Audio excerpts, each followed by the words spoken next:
Magandang gabi. Magluluto nga pala ako ng liig ng manok or chicken neck. Ganito lang ang mga prosesong gagawin ko. Naggisa ako ng bawang at saka sibuyas para naman para mabango. At ilalagay ko na tong liig ng manok kasi insakto na yung mga ricado.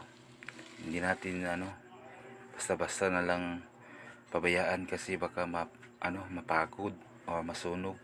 Nilagyan ko na pala ng suka at toyo ang ilalagay ko dito, at saka yung red bell pepper para naman mabango at saka masarap.